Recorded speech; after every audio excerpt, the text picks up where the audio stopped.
In the year 1337, the kingdoms of England and France were poised on the brink of war.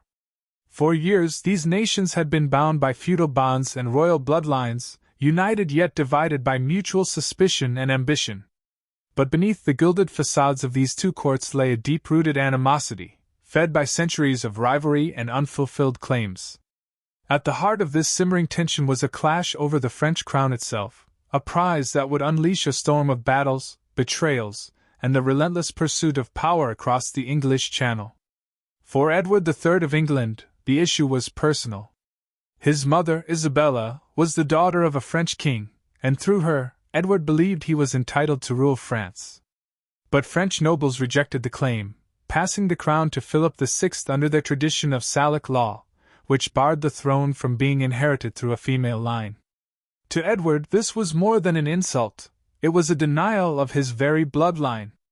In his heart, he felt destined to unite the crowns of England and France, no matter the cost. On the other side, Philip VI viewed Edward as a dangerous usurper, an outsider with no understanding of the complexities of French rule. To him and his court, Edward's ambitions were a threat to the kingdom's sovereignty, a reminder of the vulnerability of their borders. Neither king would yield to the other, and so, a conflict that would last generations was set into motion. It would become a brutal and unrelenting struggle, what we now call the 100 Years' War, a conflict that would reshape both kingdoms, devouring resources, soldiers, and the lives of countless innocents. In the early 1340s, Edward III made a bold and fateful decision. He would invade France, not with a small raiding party but with a massive army, a force unlike any his ancestors had sent before. For years, England and France had clashed in minor skirmishes along their borders, but this was different. Edward's army was not coming for mere plunder, they were coming to claim a throne. On the shores of England, thousands of men gathered, knights, archers, and foot soldiers. Many were young, leaving home for the first time, while others were seasoned veterans, hardened by years of smaller battles. As they stepped onto the ships, they knew they were embarking on a journey that would take them away from their families, their lands, and perhaps even their lives. They were to sail into a land unknown, filled with foreign villages, towering castles, and a people who would see them not as liberators but as invaders. As the English ships reached the shores of France, the tension was palpable. In towns along the coast, French peasants watched in fear as the foreigners poured onto their soil. The English soldiers advanced steadily inland, disciplined and determined. Leading them were England's famed longbowmen, men of unmatched skill who could loose deadly volleys from hundreds of yards away. Behind these skilled marksmen marched knights in shining armor, bearing the banners of England, their minds set on conquest and glory. The invasion had begun, and with it, the course of French history would be forever altered. One of the first defining clashes of the 100 Years' War took place in 1346 at the Battle of Crécy, a moment that would echo throughout history. Edward's forces, though significantly outnumbered, held the high ground, allowing his troops to dig in and set traps. Behind a wall of sharpened stakes, his longbowmen waited patiently, their fingers poised on the strings of their deadly bows. These were not mere hunters but trained marksmen, able to pierce armor with a single shot from hundreds of yards away. The French army, confident in their superior numbers, underestimated the English resolve and the power of the longbow. As their knights charged up the hill, they expected to break through easily. But then came the first wave of arrows, an unrelenting, merciless hail of steel-tipped shafts that pierced armor and felled horse and man alike. Panic spread as horses reared and knights fell, trapped beneath the weight of their armor. The cries of the wounded and dying filled the air, mingling with the triumphant shouts of the English. By the day's end, thousands of French knights lay dead on the field, their once proud ranks decimated by the longbow's devastating reach.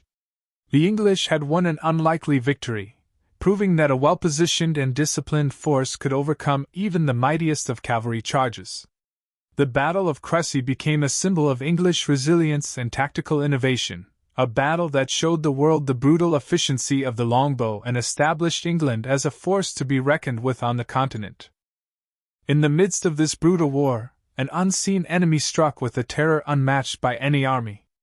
In 1348, the Black Death swept across Europe, a plague so deadly that it claimed millions of lives within a few short years. Towns emptied, fields lay fallow, and the roads were littered with the bodies of those who succumbed to the sickness. It was a horror beyond words, striking down nobles, soldiers, and peasants alike. For both England and France, the war came to an abrupt halt as each nation struggled to survive this plague that showed no mercy. In England, families grieved as villages lost entire generations to the disease. In France, nobles and commoners alike faced the grim reality that no title or coin could protect them. Armies dwindled as men either died or returned home to care for their families.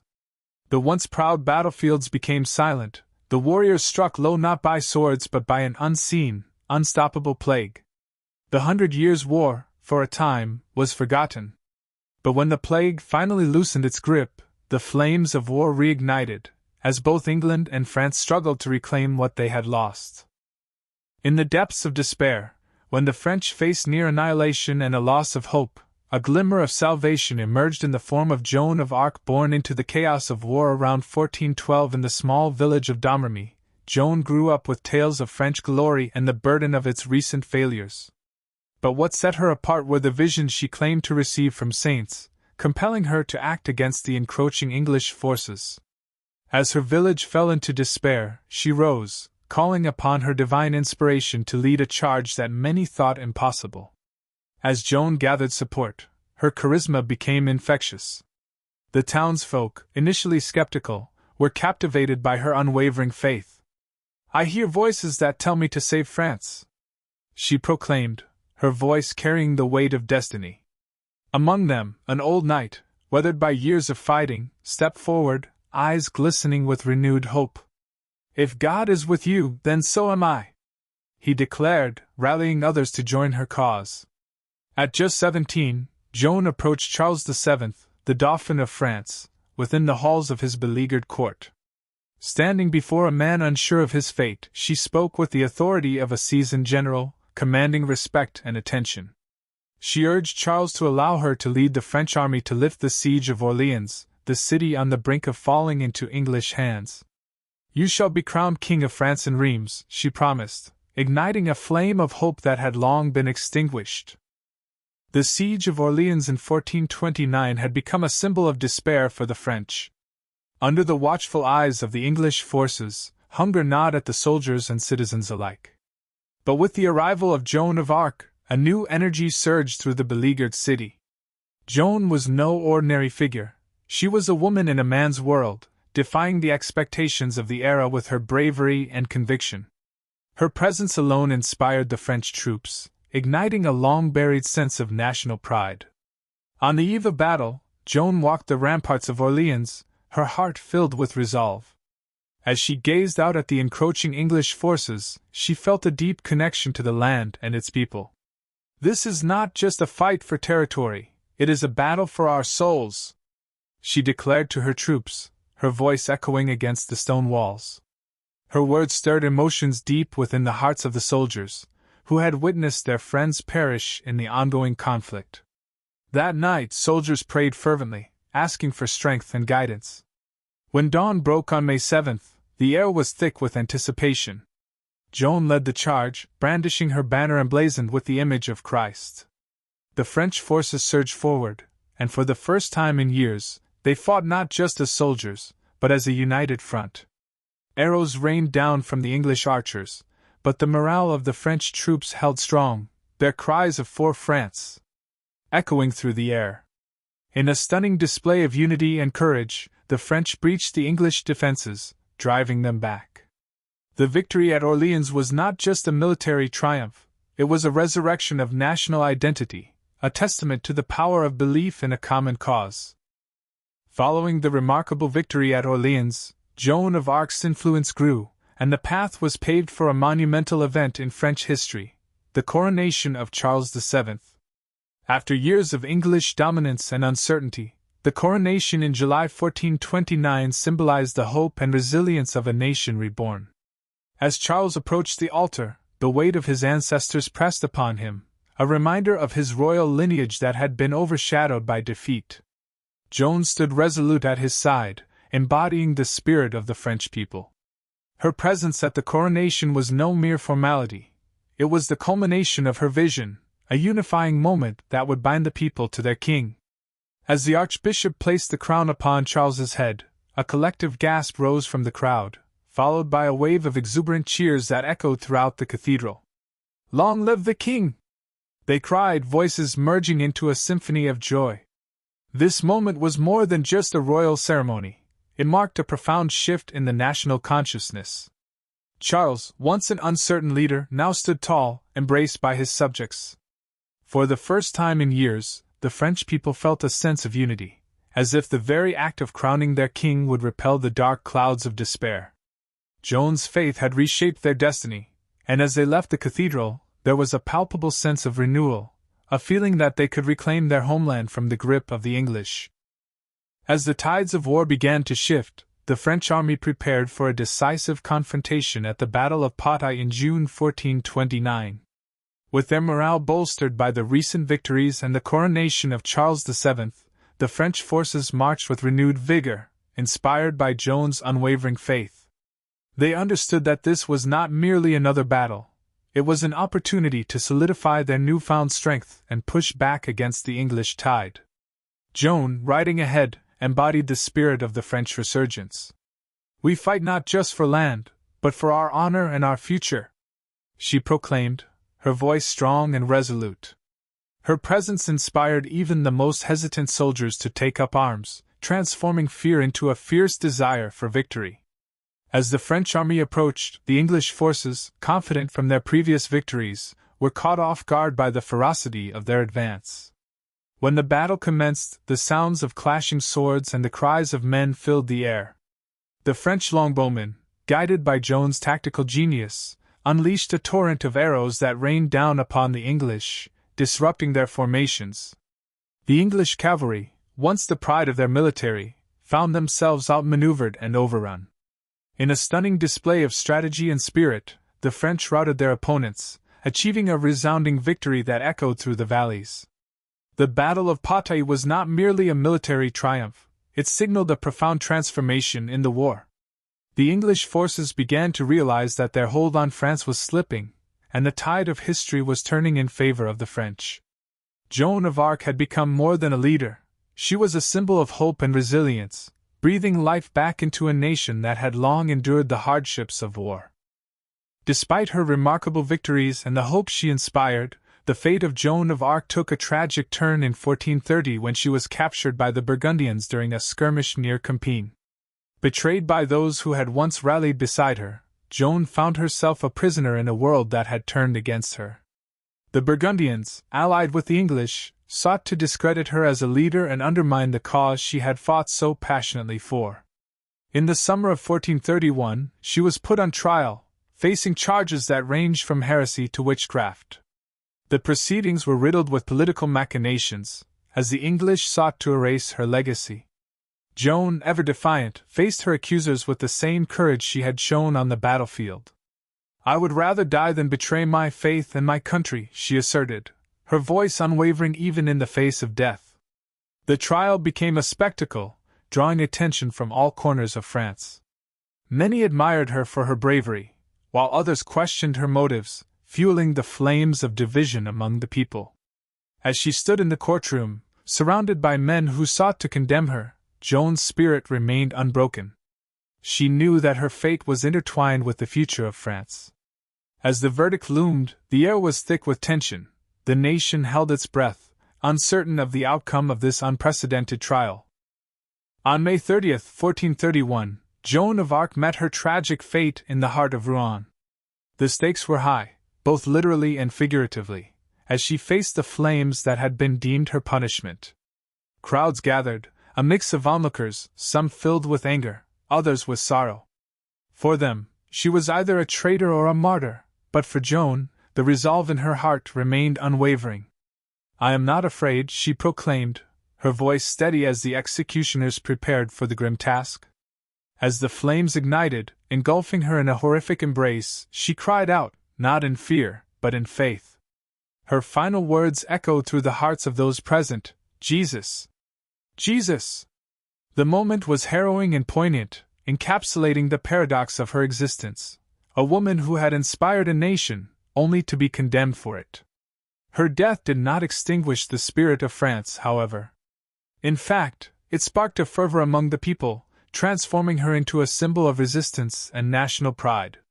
The cries for vengeance grew louder, and her martyrdom ignited the hearts of those who still believed in the fight against English occupation. Joan of Arc became a beacon of hope for a generation, forever enshrined in the annals of French history as the woman who dared to dream of a united France. In the wake of Joan's execution, France entered a period of tumultuous change. The very act of her martyrdom galvanized the French people, igniting a passion that would not easily be extinguished. Charles VII, now a crowned king, faced the monumental task of uniting a fractured nation. The nobles and common folk alike mourned Joan's loss, yet they channeled that grief into determination. "We will avenge her!" became a rallying cry that echoed through the taverns and market squares. The French army, once disheartened and demoralized, was revitalized. Leaders who had once faltered began to unite under the banner of a common cause, to expel the English invaders and reclaim their homeland. New strategies were employed, and the spirit of Joan infused the soldiers with an unparalleled vigor. The war became not just a struggle for land, but a battle for identity, freedom, and the legacy of a girl who had inspired an entire nation. As the French forces regrouped, they were fueled by a blend of vengeance and honor. Joan's vision of a united France was not forgotten. It transformed into a commitment that would drive them forward. Each clash with the English was met with a fervor that sent shivers down their enemies' spines. The memory of Joan became a guiding force, reminding them of the courage and strength they possessed within. The years that followed Joan's death were marked by fierce battles and relentless determination on the part of the French. Charles VII, galvanized by the memory of Joan and fueled by the cries of his people, sought to reclaim lost territories and assert his sovereignty. With each victory, the French forces grew bolder, their tactics becoming more refined and their spirits unbreakable.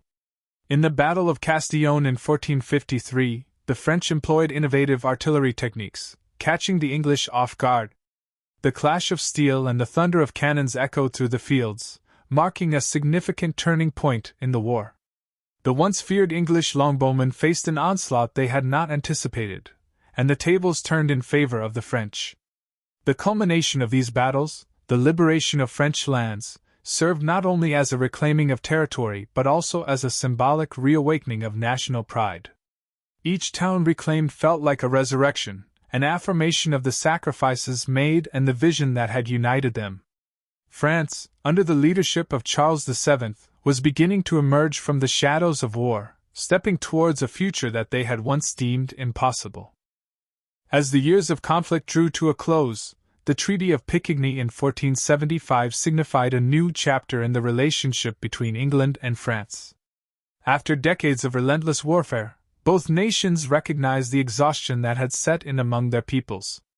The treaty marked a pivotal moment, as Charles VII and the English envoys came together to negotiate terms, ushering in an era of tentative peace. The discussions were fraught with tension, but a sense of understanding began to emerge.